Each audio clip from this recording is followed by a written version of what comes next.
औज़ुबिल्लाहिमिनश्शैतानिर्रजीम बिस्मिल्लाहिर्रहमानिर्रहीम। हम आज जो शरिया स्टैंडर्ड पढ़ेंगे वो है शरिया स्टैंडर्ड नंबर 28। और उसका नाम है बैंकिंग सर्विसेज एंड परमिजिबल वे। तो इसकी जो बेसिस हैं वो बहुत मुख्तसर सी हैं। हम इसकी बेसिस पढ़ने के बाद शरिया स्टैंडर्ड को पढ़ते हैं। किसी भी शरिया स्टैंडर्ड को पढ़ने का जो सही तरीका है वो यही है कि पहले उसकी बेसिस पढ़ी जाए, फिर आपको शरिया स्टैंडर्ड बड़ा अच्छा समझ आता है। तो ये वैसे अगर नॉर्मल लाइफ आप कर रहे होंगे तो आपके लिए ज़्यादा बेनिफिशियल होगा। तो आज हम इस तरीके से इसको पढ़ते हैं। तो सबसे पहले ये कहता है कि it is permissible for the institutions to provide banking services that do not involve interest based lending and borrowing. के इदारों के लिए, इंस्टीट्यूशंस के लिए, और इंस्टीट्यूशंस को आपको पता है कि ये Asia standard Islamic financial institutions का नाम देता है। वो ये कहता है कि उनके लिए वो तमाम सर्विसेज देना जायज़ हैं, परमिजिबल हैं, जो कि interest based lending and borrowing के ऊपर ना हो, because such services serve as a permissible interest of the client. तो इसके थ्रू कस्टमर की कोई जायज नीड जो है वो पूरी हो रही होती है। और जो जिस वे से आप ये सर्विसेज दे रहे हैं उसमें कोई हार्म नहीं है, उसके अंदर कोई रिबा वाले मामलात नहीं है, या जो और प्रोहिबिटेड चीजें हैं वो नहीं है। तो सर्विसेज देने के ऊपर जो है वो शरिया को कोई इतराज नहीं है। इंस्टीट्यूशन में charge fees for providing banking services. तो ये जो बैंकिंग सर्विसेज जो है वो दे रहा है, इसकी जो चार्जेस है वो ले सकता है, may charge, because a fee so charge constitute a remuneration which the institution deserve for the task they perform। वो कह रहा है कि ये जो सर्विसेज आप दे रहे हैं ये बेसिकली आपकी रेमुनरेशन है। इसको उजरत कह सकते हैं कि वो है कि जो आप सर्विसेज परफॉर्म कर रहे हैं, उसके या जो आप टास्क परफॉर्म कर रहे हैं, जाहिर सी बात है उसके पीछे आपकी एफर्ट लग रही है और उसके थ्रू कस्टमर्स को बेनिफिट हो रहा है। तो इसकी जो चार्जेस हैं वो लेने में कोई हर्ज नहीं है।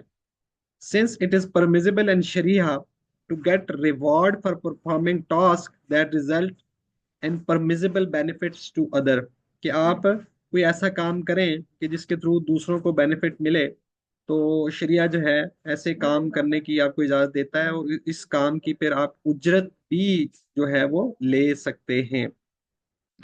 The fee charged by the institution may be a lump sum amount or a percentage of the value of the service। तो इसमें ये कह रहा है कि आपने काम किया और उस काम करने से पहले उजरत का आपको पता है कि पहले से तय होना। जैसे हमने एजेंसी का मामला भी पढ़ा, फिर हायरिंग ऑफ पर्सन के अंदर हम अगला स्टैंडर्ड पढ़ेंगे, उसके अंदर भी होगा कि उजरत जो है ना, जैसे कोई भी कॉन्ट्रैक्ट आप जब कर रहे होते हैं तो कॉन्ट्रैक्ट के अंदर प्राइस का तय करना, या इसी तरह सब्जेक्ट मैटर को आइडेंटिफाई करना, स्पेसिफाई करना, वो पहले से तय करना जरूरी होता है। तो जो उजरत होती है ये एक लिहाज से वो सर्विस की प्राइस होती है। तो उजरत का भी पहले से तय करना जरूरी। लेकिन उजरत का दो दो तरीके से आप कर सकते हैं। एक तो आप ये कहें कि इस काम के लिए मैं आपको 100 रुपए दूंगा, या कोई भी अमाउंट है, तो इस काम के लिए मैं आपको पर डे के हिसाब से या काम के लिहाज से, कंप्लीट होने के लिहाज से, जिस भी तय जो भी फार्मूला तय करें, तो एक तो आप उसको कह सकते हैं कि भाई ये फी है। या आप इस तरीके से कह सकते हैं कि भाई ये जो मेरा काम है ये जो कंप्लीट होगा तो इस काम की जो वैल्यू है उसका 10%, उसका 2%, उसका 1%, उसका 0.5% आपकी फी होगी। अब इस जो फार्मूला है इसके तहत भी जब पेमेंट का टाइम आएगा तो कोई डिस्प्यूट नहीं होगा, क्योंकि फार्मूला पहले से तय है और पेमेंट के टाइम पे इस फार्मूले के तहत जो कैलकुलेशन हो जाएगी। से कि आप किसी को ये कहें कि ये मेरी प्रॉपर्टी है, इसको आप सेल करो, और इसको सेल करने के लिए मैं आपको 1 लाख रुपया दूंगा, तो ये तो फिक्स हो गया कि 1 लाख रुपया आपको मिलेगा। दूसरा ये हो सकता है कि भाई जितने की ये प्रॉपर्टी बेचोगे उसका 2% या उसका 1% आपका जो है वो मैं आपको एज आपकी जो फी है, ब्रोकरेज फी कहें, एजेंसी फी कहें, या उसको जो भी नाम दें, तो वो होगी। अब जब वो प्रॉपर्टी बिक जाएगी, तो से कि वो प्रॉपर्टी 1 मिलियन की बिकी, तो उस टाइम पे जो अब डिस्प्यूट नहीं होगा कि मेरे चार्जेस क्या है, तो वो जो जैसे ही ये मामला होगा तो पेमेंट के टाइम पे ये जो है ना बिल्कुल ट्रांसपेरेंट होके आ जाएगी कि मैंने पेमेंट करनी कितनी है, दूसरे भाई ने लेनी कितनी है। तो ये चीज यहाँ पे कह रहा है कि the fee charge by the institution may be a lump sum amount, कि जी वो 1 लाख रुपया हो या 10,000 रुपया हो, पहले से एक अमाउंट तय कर दी, पहले से किसी अमाउंट का फिक्स करने का मतलब है लमसम। और a percentage of the value of the service, या जो सर्विस दी जा रही है उसकी जो वैल्यू है उसका कोई जो परसेंटेज रख दी जाए। Because when the percentage remuneration is calculated it becomes like the lump sum amount. वही बात जो है, जैसे मैंने आपको कहा कि 1 मिलियन की प्रॉपर्टी बिकी, अब उसका 2% मैंने निकाला, तो वो जो अमाउंट आई है वो अब लम सम हो गई है, वो एक फिक्स अमाउंट बन गई है और उसके ऊपर कोई डिस्प्यूट जो है वो नहीं है। तो अब हम जो है जाते हैं एशिया स्टैंडर्ड की तरफ, कि एशिया स्टैंडर्ड में 28 banking services and Islamic banks. तो इस्लामिक बैंक की सर्विसेज के बारे में ये हमें बता रहा है कि कौन सी सर्विसेज हैं जो इस्लामिक बैंक्स प्रोवाइड कर सकते हैं। ये स्टैंडर्ड बहुत इजी है, बहुत छोटा है, हम इसको बहुत जल्दी क्विकली कवर कर लेंगे, और बहुत सारों ने ये स्टैंडर्ड ऑलरेडी पढ़ा होगा। जहाँ तक मिज़ान बैंक की बात है तो जस्ट पिछले 1.5 साल के अंदर की बात है कि ये स्टैंडर्ड उन्होंने एलएमएस के थ्रू जो ऑनलाइन ट्रेनिंग्स होती हैं उसमें भी उन्होंने शेयर किया था, इसकी समरी भी शेयर की थी, और फिर इसके ऊपर एक क्विज भी था। तो हो सकता है कि सबने तो ना पढ़ा हो, लेकिन कुछ लोगों ने उस टाइम इसको पढ़ा होगा। और ये कहीं ना कहीं जो है वो रेगुलर चीज़ के रेगुलर यूज वाली चीज़ें हैं जो बैंक्स के अंदर हो रही होती हैं, तो इसलिए ये स्टैंडर्ड काफ़ी ज़्यादा इजी है, लेकिन एग्जाम के लिहाज से इम्पोर्टेंट भी है। तो इसके अंदर जैसे कोई भी शेयर स्टैंडर्ड का स्कोप होता है, तो इसके अंदर जो है वो क्या है, banking services that do do not involve lending and borrowing, के वो तमाम सर्विसेज जिसके अंदर लेंडिंग एंड बोरिंग ना हो। ठीक है, तो वो कौन कौन सी सर्विसेज हैं वो हम देखेंगे। तो वो कह रहा है कि इसके अंदर एक्सक्लूड्स क्या हैं, लोन्स एंड इन्वेस्टमेंट सर्विसेज। अब लोन एंड इन्वेस्टमेंट सर्विसेज क्यों एक्सक्लूड है, कि लोन के लिए अलग से शेयर स्टैंडर्ड मौजूद है, इन्वेस्टमेंट सर्विसेज के लिए जो है वो मुदारबा हो गया, या फिर जो है वो प्रॉफिट की शेयरिंग के लिहाज से एक अलग से शेयर स्टैंडर्ड मौजूद है, शेयर स्टैंडर्ड नंबर 40। तो और फिर इस तरह जो है वो इन्वेस्टमेंट एजेंसी के नाम से एक अलग से भी स्टैंडर्ड है। तो यहाँ पे वो जाहिर सी बात है इस वजह से डिस्कस नहीं हुआ। ट्रेडिंग इन करेंसी, तो उसके लिए अलग से स्टैंडर्ड मौजूद है, तो ये भी बैंकिंग सर्विसेज है, बैंक की जगह लोन है या इन्वेस्टमेंट सर्विसेज है, ये भी तो सर्विसेज बैंक दे रहा है, लेकिन ये स्टैंडर्ड इसको क्यों नहीं डिस्कस कर रहा कि इसके लिए अलग से स्टैंडर्ड मौजूद है। डेबिट एंड क्रेडिट कार्ड ये भी एक सर्विस है, इसके लिए भी अलग से स्टैंडर्ड मौजूद है, इसलिए नहीं कर रहा। इसी तरह इन्वेस्टमेंट अकाउंट, मुदारबा अकाउंट की बात हो रही है, इन्वेस्टमेंट सुकूक, तो इन सब के लिए अलग से स्टैंडर्ड मौजूद है, इसलिए इन सर्विसेज की बात नहीं होगी। लेकिन इसके अलावा कोई ऐसी सर्विसेज हैं जैसे लॉकर है, एटीएम है, जो है, और हम देखेंगे इसके अंदर कि ऐसी कुछ सर्विसेज हैं जो बाकी शेयर स्टैंडर्ड के अंदर कवर नहीं हुई, तो उसको यहाँ पे कवर करने की कोशिश की गई है। Other banking services for which separate sharia standard already been issued, तो कुछ तो इसने यहाँ पे नाम दे दिए हैं कि जिनके ऑलरेडी हमें पता है कि शेयर स्टैंडर्ड इशू हैं, और कुछ यहाँ पे नहीं भी लिखी, तो वो जो किसी न किसी और शेयर स्टैंडर्ड के अंदर जो है वो डिस्कस हो रहे होंगे, इसलिए इसका स्कोप नहीं है। तो इसके अंदर जो है वो सर्विसेज हैं जो इन शेयर स्टैंडर्ड के अंदर डिस्कस नहीं हुई, तो उनके बारे में इनको यहाँ पे जनरल सर्विसेज की बात होगी। अच्छा, types of banking services and their sharia status. तो हम शरिया स्टेटस तो किस में पढ़ के आगे, बेसिस में पढ़ के आगे कि भाई बैंकिंग सर्विसेज जो कि रिबा फ्री हो तो बैंक उनको दे सकता है। तो इंस्टीट्यूशन में provide banking services against fee payable and lump sum or a percentage share of the value of the services in question as indicated in the following cases। तो following cases वो बताएगा। इस यहाँ से जो एमसीक्यू आपको बन के आ सकता है वो इस तरीके से आ सकता है कि जो बैंकिंग सर्विसेज हैं, परमिसिबल बैंकिंग सर्विसेज, वो एक इस्लामिक फाइनेंशियल इंस्टीट्यूशन दे सकता है, लेकिन उसके अगेंस्ट लमसम फी होनी चाहिए, क्योंकि अगर वैल्यू के ऊपर परसेंटेज रखी गई तो उसके अंदर तो गरर होगा। मुझे ये नहीं पता कि वैल्यू कितनी होगी, अब मुझे परसेंटेज अगर पता भी है से कि 2% है, तो मुझे वैल्यू का पता नहीं होगा कि जी वैल्यू जो है ना, ये प्रॉपर्टीज की ही है, हम अगर एग्जांपल लेंगे तो भाई ये जो है 10 मिलियन की बिकेगी, 1 मिलियन की बिकेगी, 15 मिलियन की बिकेगी। तो ये जो गरर है, तो इस वजह से जो है ना ये अलाउड नहीं होना चाहिए। तो अगर ये क्वेश्चन आया और आपने भी कह लिया हाँ इसमें गरर है, तो आपने इसको इनकरेक्ट कर दिया, तो ये आसान सा एमसीक्यू होगा।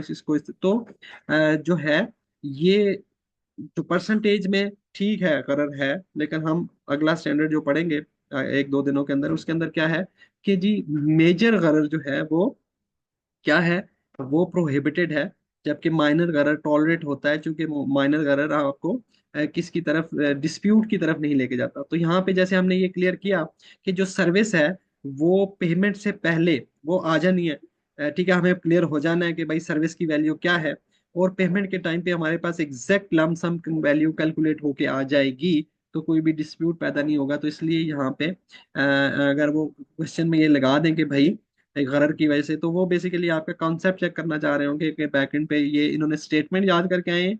तो स्टेटमेंट याद करके आए होंगे तो आप तो फंस जाएंगे, कहेंगे यार उधर तो ये कुछ लिखा नहीं है, इधर तो कुछ और लिखा है, तो मैं तो क्या करूँ इसका। तो ठीक है, गलत तो मुझे नजर आ रहा है, तो मैं ना इसको इनकरेक्ट करता हूँ। तो भाई साहब ये जो है इस तरीके से होगा कि यहाँ पे छोटा मोटा गरर है, लेकिन वो गरर आपको झगड़े की तरफ, डिस्प्यूट की तरफ, जो है मसाइल की तरफ नहीं लेके जाता। और जैसे शेयर स्टैंडर्ड बता रहा है, और जैसे हमने एग्जांपल से भी समझा कि भाई पेमेंट से पहले पहले वो जो मेरा अनसर्टेनिटी है वो बिल्कुल क्लियर हो जाएगी, और पेमेंट के टाइम पे मुझे बिल्कुल क्लियर होगा, और इसी तरह दूसरी काउंटर पार्टी को भी क्लियर होगा कि पेमेंट कितनी है। तो लमसम भी हो सकती है, और percentage of the value of the service भी हो सकती है, दोनों यस हैं, दूसरे के अंदर कोई गरर नहीं है। तो फी इम्पोज जो है वो हो सकती है। अब है दूसरा, कस्टोडियन सर्विसेज। अब ये कस्टोडियन सर्विसेज का मतलब यहाँ पे लॉकर की सर्विसेज नहीं है। अगर इसको पढ़ के कोई लॉकर की सर्विस पे पहुंच रहा है तो वो अभी वहां ना पहुंचे। ये क्या है कि institutions may receive sharia accepted documents and financial papers from their customer as a custodian of such documents financial paper and may charge fee for such services।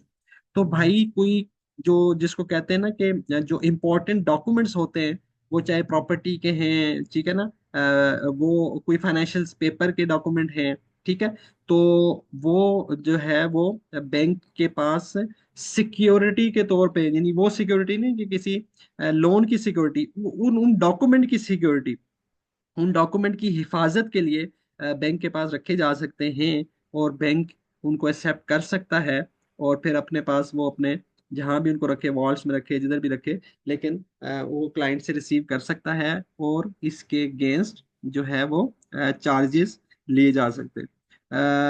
ये मेरे ख्याल से हमारे कंट्री में भी होता है, और इंटरनेशनली भी ये प्रैक्टिस हो रही होती है कि इंपॉर्टेंट जो डॉक्यूमेंट्स होते हैं, एक तो लॉकर है ना, लॉकर इससे हटके है। लॉकर में कस्टमर ने हमसे लॉकर ले लिया, वो रेंट की बेस पे होगा, और उसके अंदर वो जो रख रहा है वो हमें नहीं पता, लेकिन यहाँ पे ये डॉक्यूमेंट स्पेसिफिकली हमें रिसीव कराएगा, और फिर जो है वो क्या होगा कि हम उसको उसको डॉक्यूमेंट के थ्रू कंफर्म कर रहे होंगे कि आपके ये डॉक्यूमेंट्स हमारे पास आ गए, और फिर जितने भी वो टाइम के लिए होगा, हमारी उसके साथ जो भी फी की जो भी कैलकुलेशन होगी, चाहे वो मंथली है या ओवरऑल है, तो हम उससे ये चार्ज कर रहे होंगे। तो ये कस्टोडियन सर्विसेज होंगे कि हम उसके उस डॉक्यूमेंट की क्या कर रहे हैं, कस्टडी वाला मामला कर रहे हैं। तो कस्टमर है, इस्लामिक बैंक है, तो custodian of sharia accepted documents का मतलब ये है कि कोई ऐसे डॉक्यूमेंट जिसके अंदर जिस तरीके से टी बिल्स हैं, अब ये भी जो क्या है, फाइनेंशियल पेपर हैं, लेकिन ये इंटरेस्ट इसके अंदर पाया जाता है।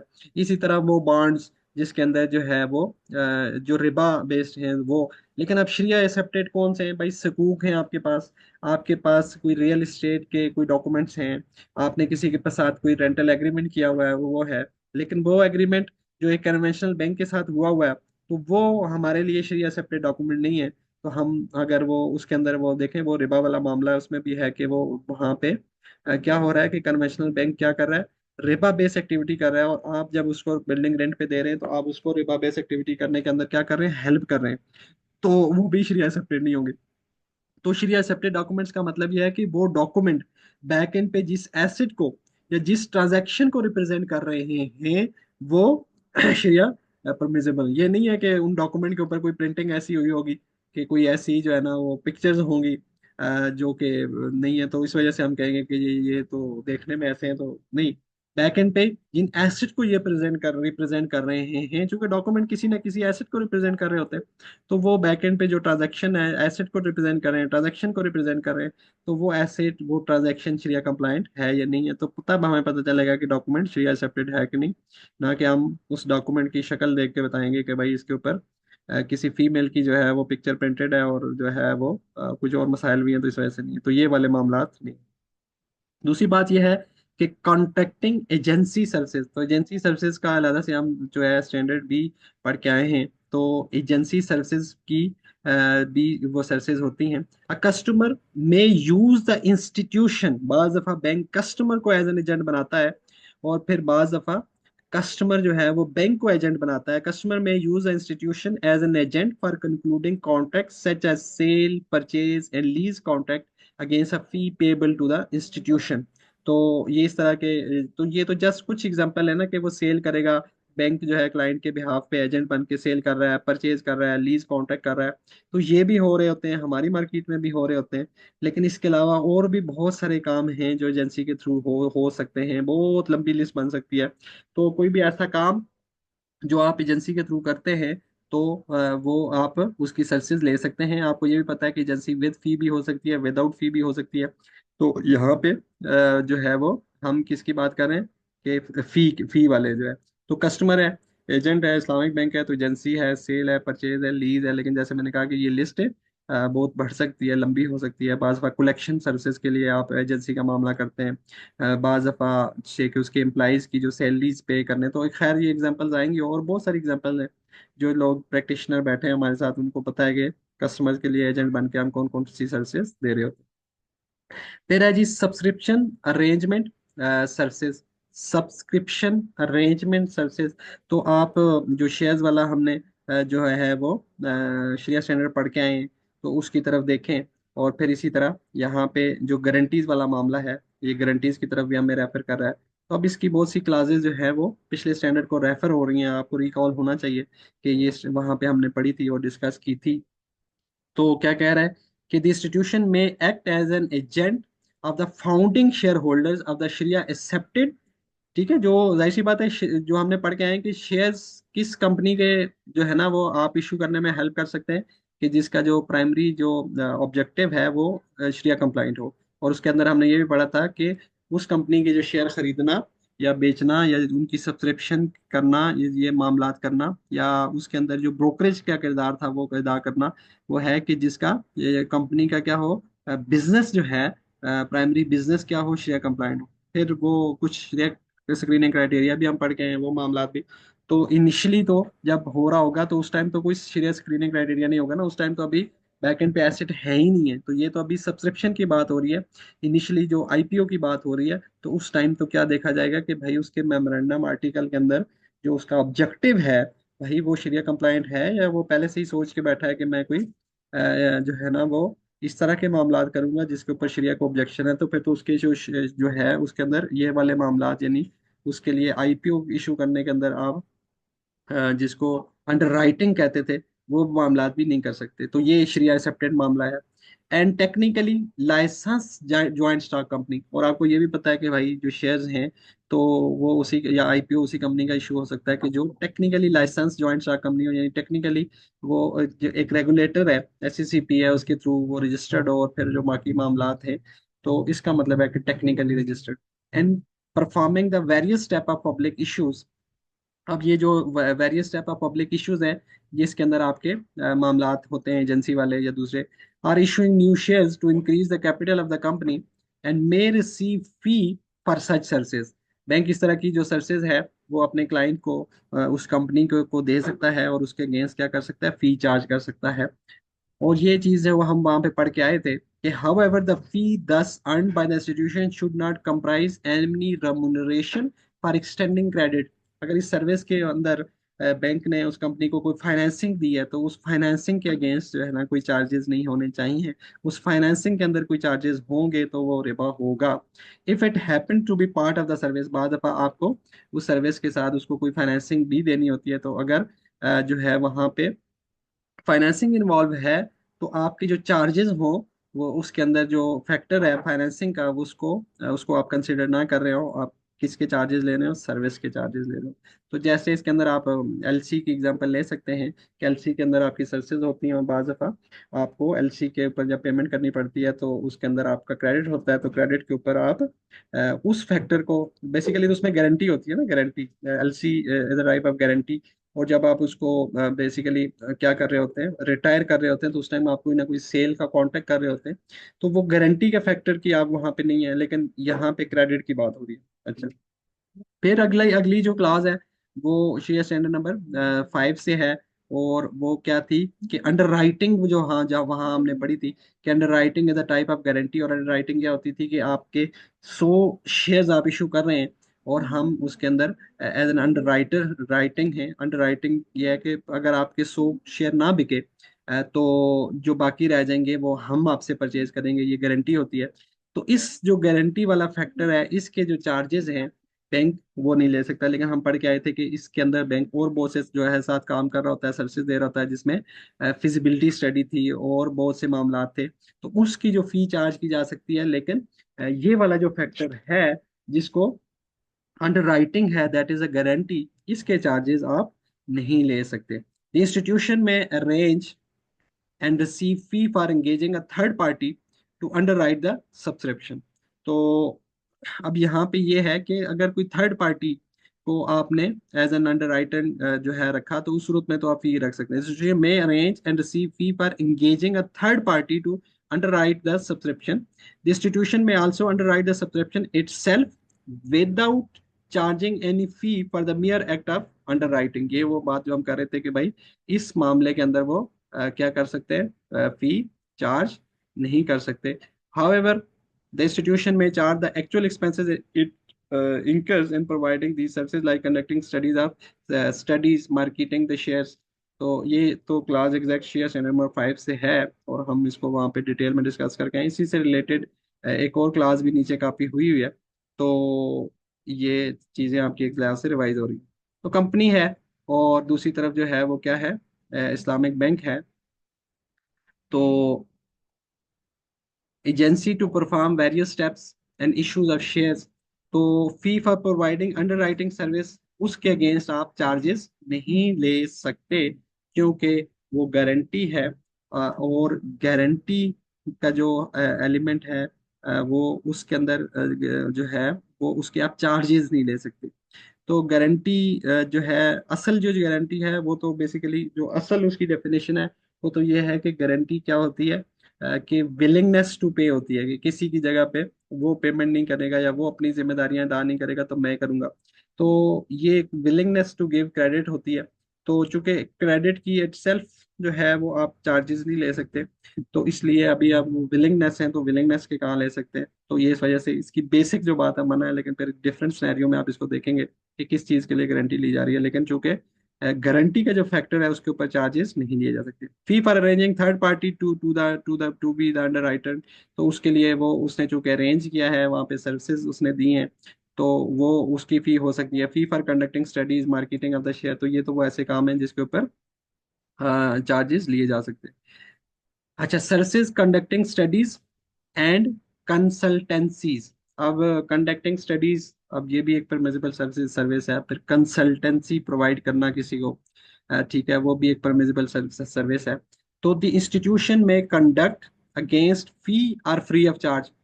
तो भाई उसकी मर्जी है, तो फ्री ऑफ चार्ज करना चाहे तो कर ले, कोई मसला नहीं है। लेकिन जो है वो उसके चार्जेस भी ले सकता है, कि उसके अगेंस्ट वो फिजिबिलिटी स्टडीज बना के दे, और other studies relating to issuance of shares जो है वो इस तरह के मामला कोई सर्विसेज बैंक देता है तो उसके चार्जेस ले भी सकता है, और फ्री ऑफ चार्ज भी दे सकता है, लेकिन नॉर्मली चार्जेस लिए जाते हैं। Institution may act as agent of its customer for free or for a fee or free of charge in performing services that relate to real estate properties।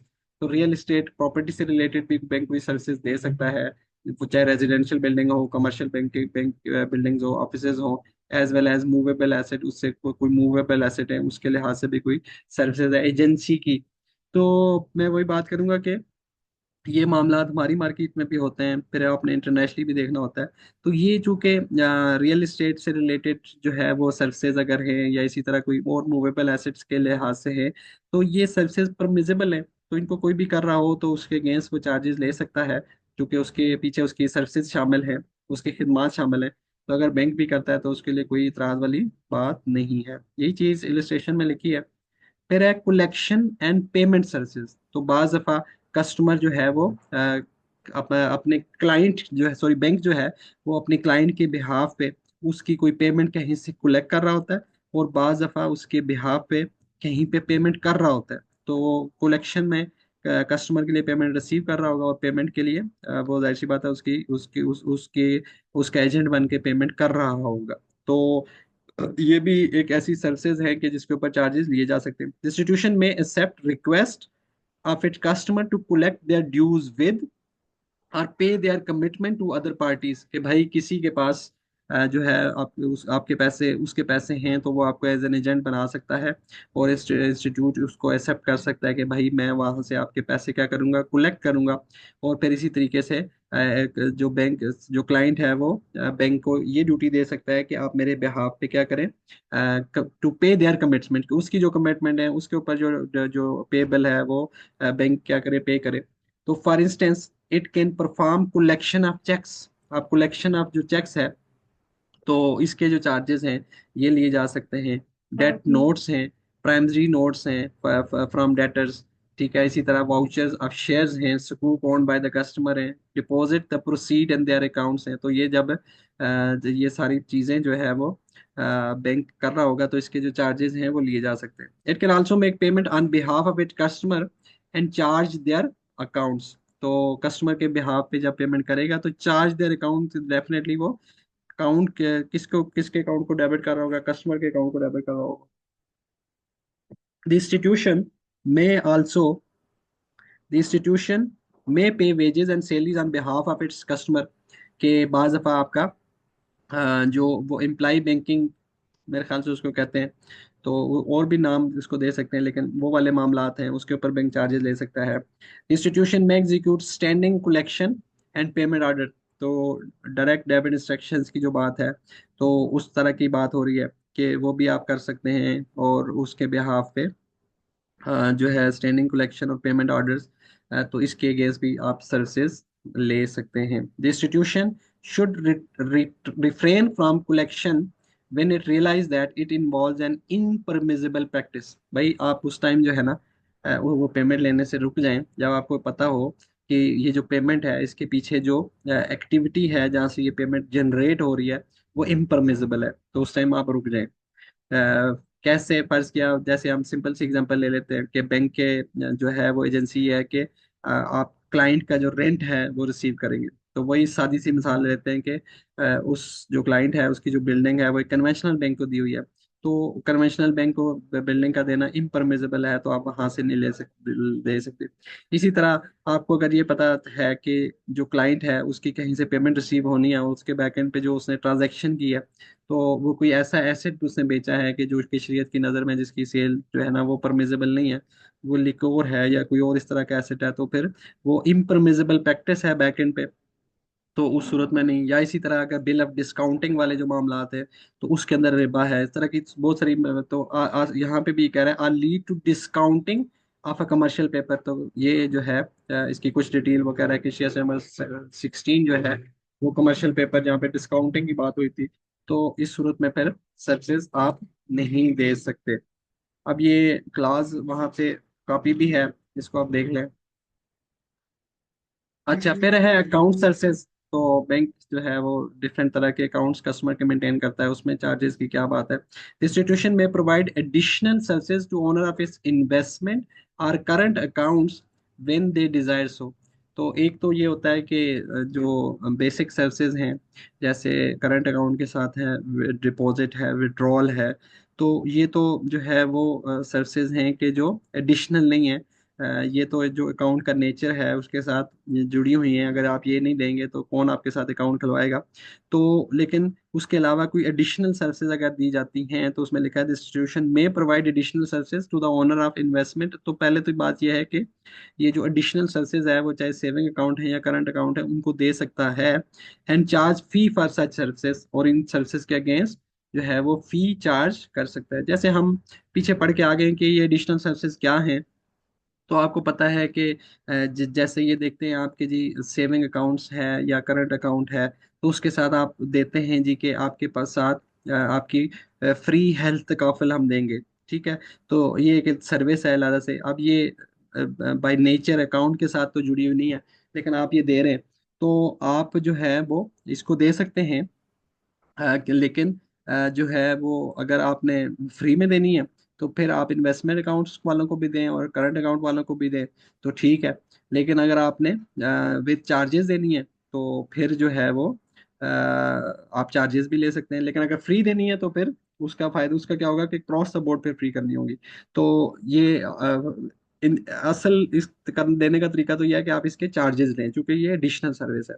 और अगर free दे रहे हैं, तो फिर इसको कंडीशनल ना करें करंट अकाउंट के साथ, क्योंकि करंट अकाउंट के साथ कंडीशनल करेंगे तो करंट अकाउंट है कर्ज का मामला। तो कर्ज के ऊपर कोई बेनिफिट देंगे, तो कर्ज का मामले के अंदर रिबा का मामला क्या है कि भाई किसी भी तरह की जो सर्विस होगी, तो वो क्या हो जाएगी, वो रिबा में आएगी। तो अब इसके अंदर बहुत सारी चीजें छुपी होती हैं, कि जैसे अब लोगों को बहुत सारी कंफ्यूजन होती है कि जी एक शेयर स्टैंडर्ड है, उसने ये कह दिया कि जो डिपॉजिट और विड्रॉल से रिलेटेड सर्विसेज हैं वो करंट अकाउंट को फ्री ऑफ द चार्ज दी जा सकती हैं, और चार्जेस भी लिए जा सकते हैं। तो फिर लोग ये कहते हैं कि जी अब जो है ना वो कन्वेंशनल बैंक का करंट अकाउंट और इस्लामिक बैंक का करंट अकाउंट सेम हो गए हैं, क्योंकि जो बेनिफिट करंट अकाउंट वाले को एक कन्वेंशनल बैंक दे रहा है वो हम भी दे रहे हैं। तो मैं तो उन लोगों को समझा समझा के थक गया, लेकिन लोग नहीं समझे। मैंने उनको ये कहा कि आपका अभी भी जो है ना करंट अकाउंट उनके इक्वल नहीं हुआ। कभी आप किसी बैंक के पास जाएं और उससे ये पूछे कि आप करंट अकाउंट के साथ कौन कौन सी फ्री सर्विसेज दे रहे हैं, तो वो आपको 6 या 7 या 8 सर्विसेज गिनवाएगा कम अज कम, तो जिसके अंदर ये फ्री तकाफल भी होगी। तो आप उससे ये पूछें कि ये जो फ्री तकाफल की सर्विस है, तो ये जो है वो बाय डिफॉल्ट है, यानी उसके साथ, यानी ये ऐसी जरूरी सर्विस तो नहीं है जो जो कि असल हम अगर लफ्ज इस्तेमाल करें कि डिपॉजिट एंड विड्रॉल से रिलेटेड सर्विस तो फ्री दे सकते हैं। तो ये एक एडिशनल सर्विस है। ये एडिशनल सर्विस अगर उसको देंगे करंट अकाउंट वाले को, तो इसका मतलब ये है कि आप उसको कर्ज के साथ कोई बेनिफिट दे रहे हैं। तो भाई ये सर्विसेज इस तरह की हैं वहां पे। तो इस चीज को समझने की जरूरत है। हम समझने की कोशिश नहीं करते और हम हंगामा डाल देते हैं कि भाई ये तो बड़ा जुल्म हो गया।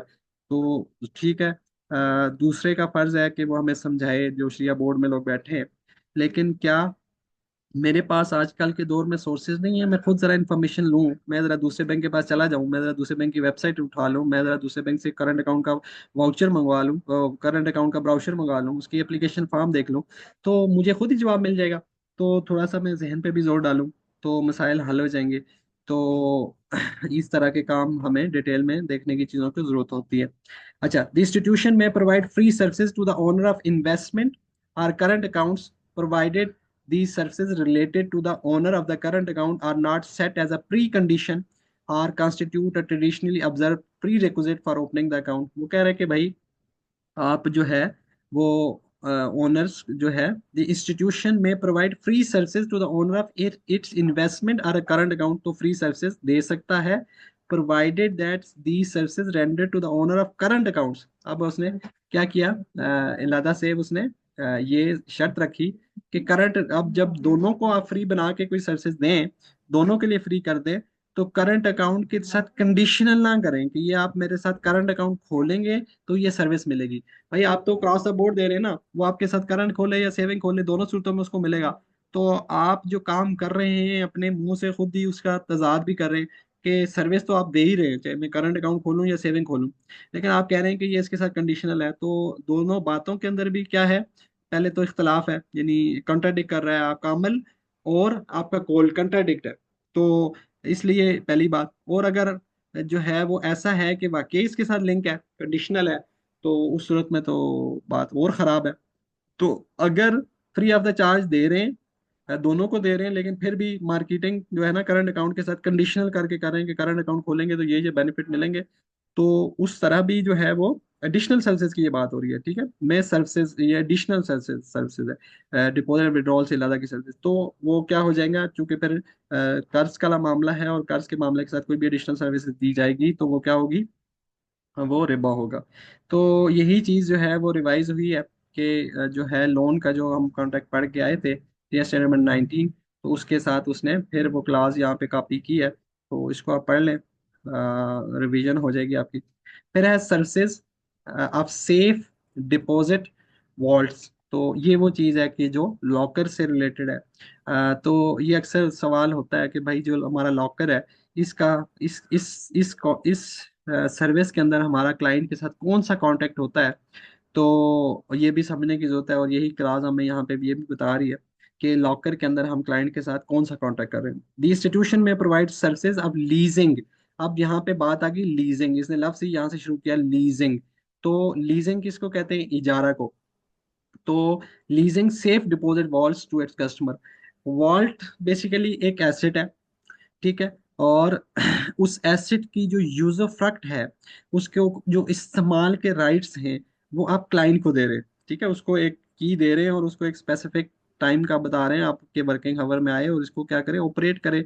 और वो जब ऑपरेट कर रहा होता है तो वो सिंगली ऐसी बात है, ऑपरेट कर रहा होता है, बैंक उसको उस टाइम पे उसके सर पे खड़ा होकर सुपरवाइज नहीं कर रहा होता। तो अब इसका जो यूज है, इसके अंदर वो क्या रख रहा है क्या नहीं रख रहा, ये अब उसकी मर्जी है, ठीक है। लेकिन जाहिर सी बात है, कुछ जनरल तो गाइडलाइंस होंगी कि इसके अंदर कोई ऐसे प्रोहिबिटेड आइटम्स डेफिनेटली वो नहीं रखेगा। लेकिन क्या है कि ओवरऑल जो है ना, इन जनरल उसके पास उसको उसके यूजर फ्रैक के राइट है। अब ये नहीं है कि वो 24 आवर यूज कर सकेगा, क्योंकि वो अब बैंक के बैंकिंग हावर्स हैं और उस लिहाज से पॉसिबल नहीं है। और जब कभी 24 आवर्स की बैंकिंग हो गई हमारे पास भी, तो 24 आवर वो यूज कर सकेगा अगर दुनिया में कहीं है तो। अब ये जो वो रिस्ट्रिक्शन तो उस लिहाज से है, ठीक है। तो बहरहाल ये क्या है कि लॉकर है, एक एसेट है, और उसकी जो यूजर फैक्ट उसको दी जा रही है, तो ये किस वाला मामला है? इजारा वाला मामला है। This is done through signing a contract according to which the institution allocate a safe deposit wallet within its premises for the customer to use against a specific fee।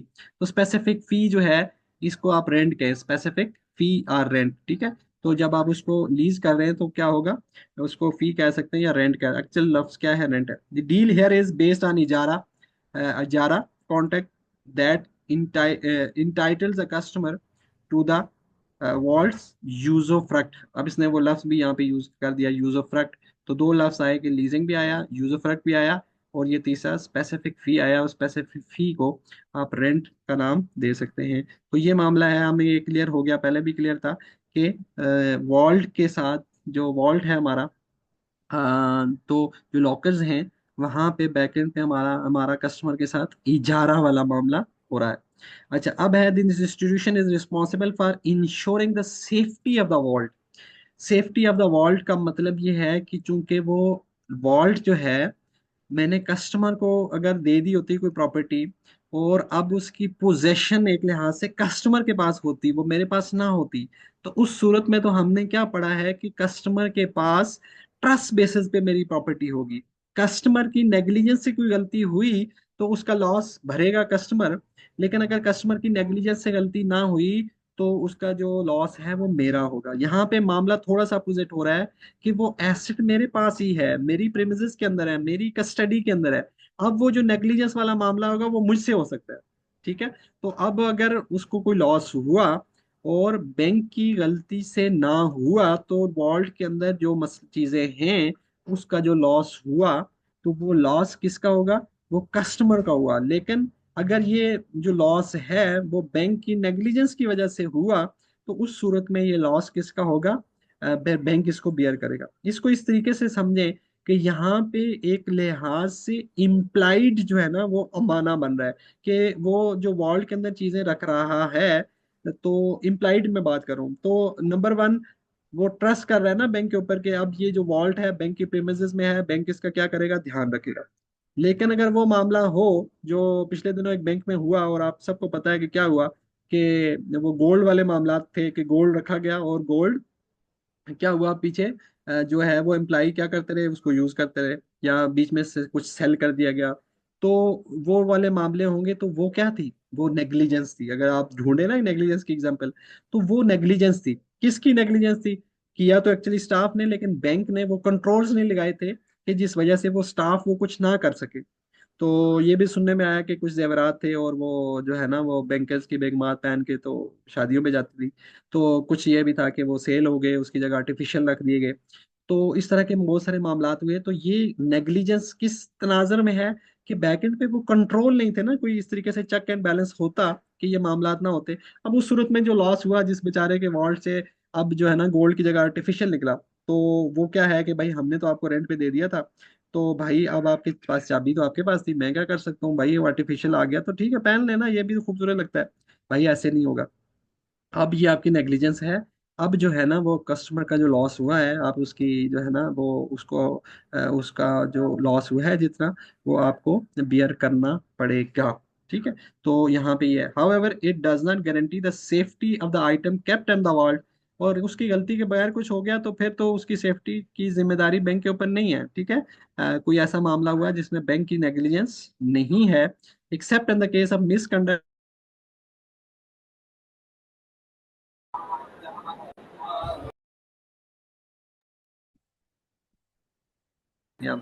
वो अच्छा जी। वो अपना अब बंदोबस्त भी तो कर रहे हैं ना, साथ वो एनर्जी ड्रिंक भी कोई ले रहे हैं शायद। चलें जी। तो इस्लामिक बैंक मुझे के पास क्या था कि उसने rental of the safe deposit, तो यहाँ पे हमने बेसिकली ये समझा कि वॉल्ट के मामले में हमारे साथ जो कॉन्ट्रैक्ट होगा वो रेंटल का होगा। और उसके अंदर फिर हमने लॉस वाली बातें देखी कि उस वॉल्ट के अंदर जो मामलात हैं, उसका अगर कोई लॉस होता है तो वो लॉस किसका। तो बैंक जो है वो वॉल्ट के जो है जो अंदर जो आइटम रखे हैं उसकी गारंटी नहीं करता, लेकिन उसकी नेग्लिजेंस की वजह से क्लाइंट का कोई नुकसान हुआ, जिसकी मिसालें हमारे पास मौजूद थी, हमने बैंक का नाम नहीं लिया, लेकिन हमने वो किया। बैंक के नाम सबको पता है, न्यूज़ के अंदर आया था, अखबार के अंदर आया था। और अभी नहीं अगर आपको नहीं पता चला तो गूगल करना और उसमें लिखना कि गोल्ड, गोल्ड के लिहाज से जो कोई जो है ना वो इस तरीके से मामलात हुए पाकिस्तानी बैंक के अंदर, जो कि उस बैंक के पास रखे गए थे। तो उसके साथ क्या हुआ, वो बेसिकली वॉल्ट वाला मामला तो नहीं था, लेकिन वो एक गोल्ड बैंकिंग उसको कहें या गोल्ड रख के जो पर्सनल फाइनेंस उसके अगेंस्ट लिया जाता है, उस तरह का मामला था। लेकिन वॉल्ट के अंदर भी यही काम हो सकते हैं। तो ये चीज आप चेक कर लीजिएगा, बैंक भी पता चल जाएगा आपको। अच्छा जी। Services of the cards and their related bodies, बिल्कुल। तो नंबर वन तो वो कह रहा है कि क्रेडिट कार्ड से रिलेटेड जो है ना, श्रेया स्टैंडर्ड नंबर टू है। अब ये श्रेया स्टैंडर्ड नंबर टू नहीं रहा, अब ये श्रेया स्टैंडर्ड नंबर 61 हो गया है, चूंकि कार्ड्स ने आ गया तो हम उसको पढ़ रहे होंगे। तो ये तो कार्ड से रिलेटेड जो सर्विसेज हैं, जो एटीएम कार्ड है, डेबिट कार्ड है या क्रेडिट कार्ड है, उससे रिलेटेड जो सर्विसेज हैं वहां देखी जाएंगी। ज़कात से रिलेटेड जो सर्विसेज हैं वो हम ज़कात वाले उसमें देखेंगे। ठीक है। इसी तरह छोटी शिप से रिलेटेड, छोटी शिप गारंटी है उससे रिलेटेड जो हम पढ़ के आ चुके हैं, गारंटी गारंटीज के अंदर, और उसका आइटम भी यहाँ रेफर कर रहा है, उसको एक दफा रिकॉल कर लीजिएगा। इसी तरह चेक से रिलेटेड जो सर्विसेज हैं, तो वो हम शेयर नंबर 16 के अंदर, जब हमने तीन चीज़ों के बारे में पढ़ा था कि एक चेक था, एक प्राइमरी नोट था, और एक तीसरी चीज थी, क्या थी, याद करके मुझे बताएं, पता चले आपको याद है कि नहीं। तीन तीन तरह के उसने निगोशिएबल इंस्ट्रूमेंट के अंदर तीन चीजों के बारे में हमें बताया था। तो ये इसका अपेंडिक्स बी है। तो ये हम पढ़ के आ चुके हैं, इसकी बेसिस थी। इसका जो क्वेश्चन नंबर वन है, इसको अटेम्प्ट करें और वही उसी तरीके से जवाब दें।